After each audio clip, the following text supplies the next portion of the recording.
ભાવનગર જિલ્લાના બગદાણા ગામમાં કોળી સમાજના આગેવાન પર હુમલાની ઘટના બાદ કોળી સમાજમાં રોષ ફાટી નીકળ્યો છે। અલગ અલગ જિલ્લાઓમાં આ મામલે વિરોધ વ્યક્ત કરવામાં આવી રહ્યો છે ને આ ઘટનાના સંદર્ભમાં આરોપીઓ સામે કડકમાં કડક કાર્યવાહીની માંગ પણ ઉઠી છે અને આને લઈને સુરતના કોળી સમાજના લોકો મેદાને આવ્યા છે। ત્યારે એક સભા જે મળી હતી તેમાં કોળી આગેવાને શું હુંકાર ભર્યો છે, આ સભામાંથી વિગતે વાત કરીએ। વૈષ્ણવજન તો તેને કહીએ જે પીડ પરાઈ જાનાને રે।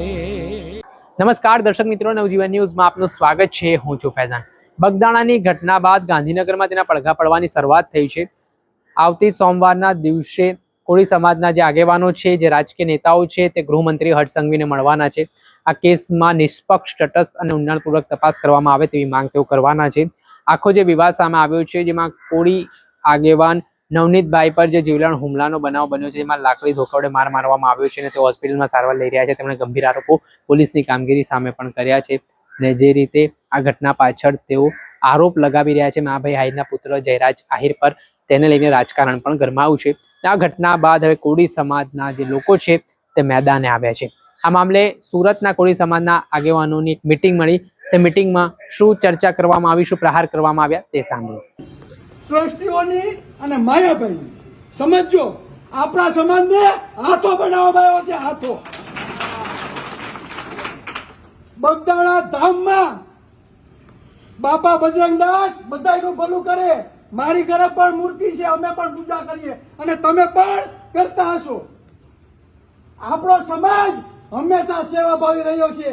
બગદાણાના આજુબાજુના જેટલા પણ તાલુકા તમે લઈ લો, બગદાણા ધામમાં બાપા બજરંગદાસ ઉપર બધાયનો અપૂત શ્રદ્ધા છે કે નહીં? એટલે 80 થી વધારે મંડળો છે અને દર વારે વારા છે ને સેવા કરવા જાય છે કે નથી જતા? આપણી બહેનો દીકરીઓ વાસણ ઉટકે છે, આપણા ભાઈઓ પીરસે છે। સેવાનું કોઈ પણ એવું કાર્ય નાનું નથી ગણતા અને દિલથી કરે છે કે નથી કરતા? આપણા સમાજે હંમેશા શ્રદ્ધાના નામે ખાલી સેવા કરી જાય છે। શું કર્યું છે? સેવા। જયારે ટ્રસ્ટ બનાવવાની વાત આવી એટલે મજા આવી, બધા ગોઠવાઈ ગયા અને આપણે હજુ શું કરીએ છીએ?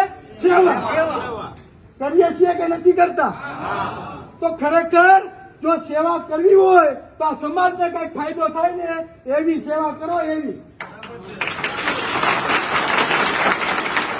સેવા આપણે કરવાની, મેવા ખાવાના બીજાને અને ધોકા ખાવાના કોને? કોને ધોકા ખાવાના? અને પાછી અન્યાય માટે પાછું આપણે રોડ ઉપર ઉતરીને ભીખ માંગવાની। આ જ વસ્તુ થઈ ને? ન્યાય માટે બીજા લોકો ભાઈ ભીખ માંગવા જવાની કે પોલીસ પ્રશાસન ધ્યાન નથી દેતું, આરોપીને સાવરવામાં આવે છે। આરોપી કોઈ બી હોય, આરોપી દોષી છે કે નિર્દોષ એ સાબિત કરવાનું કામ કોનું છે? ન્યાયતંત્રનું। કોનું કામ છે? ન્યાયતંત્રનું। આપણે એમ નથી કહેતા ફલાણો વ્યક્તિ દોષી છે, પણ એ સાબિત કરવાનું કામ કોનું છે? ન્યાયતંત્રનું। અને આપને ન્યાયતંત્ર ઉપર પૂરેપૂરો ભરોસો છે કે આપને ન્યાય મળશે અને મળશે।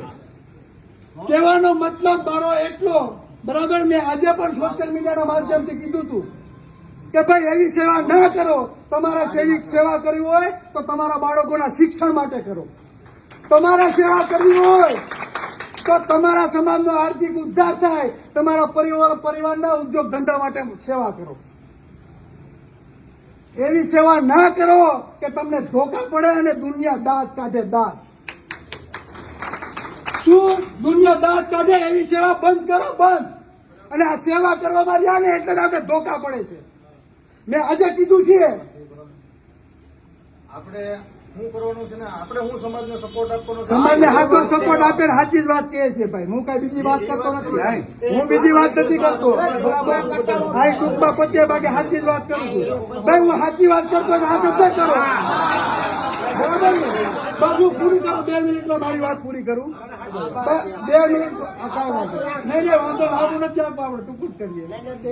એટલે સત્ય વાત એ, હું આજે પણ મેં મીડિયામાં કીધું ને હજી પણ કહું છું, બરાબર, કે જો એટલી જ બધી સેવા આપણે કરી હોય અને એ લોકો જો માનવતાવાદી હોય ને તો બગદાણા ધામમાં 50% ટ્રસ્ટી પોળીના દીકરાને બેહાડવામાં આવે, બાકી સેવા કરી દો બંધ.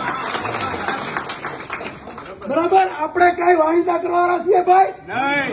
નથી ને? તો હું એટલું કહું છું ભાઈ, અમે એટલા વર્ષો ત્યાં સેવા કરીએ તો અમને પણ લાભ આપો અમારા સમાજને. સમજો, મારે ટ્રસ્ટી નથી બનવું ત્યાં, સમજો. પણ જે સેવા આપણે કરીએ છીએ તો સમાજનું કઈ નામ તો બોલાવવું જોઈએ કે નહીં? વાહિંદામાં વાહન ધોવા જ આપણે નામ બોલાવવાના છે? બસ વધારે વાત નહીં કરતા. મારી આ વાત આજે આને અને કાલે પણ આજ રહેવાની છે, એમાં કાંઈ ફેર પડશે નહીં. જય સ્વામિનારાયણ, જય ભારત, જય કોળી. આપણે સાંભળ્યા હતા સુરતના કોળી સમાજના લોકો, જ્યાં મિટિંગનું આયોજન કરવામાં આવ્યું છે, જ્યાં તેમણે પોતાનો આક્રોશ વ્યક્ત કર્યો છે અને આ ઘટના ક્યારેક પણ સાંખી લેવામાં નહીં આવે તેવી ચીમકીઓ પણ ઉચ્ચારવામાં આવી છે અને આમાં નિષ્પક્ષ અને તટસ્થ તપાસ પોલીસ દ્વારા કરવામાં આવે તેવી માંગ પણ કરવામાં આવી રહી છે. દર્શક મિત્રો, આવા જ નવા વિડીયો સાથે આપણે માહિતગાર કરતા રહીશું, એટલે નવજીવન ન્યૂઝ જોતા રહો.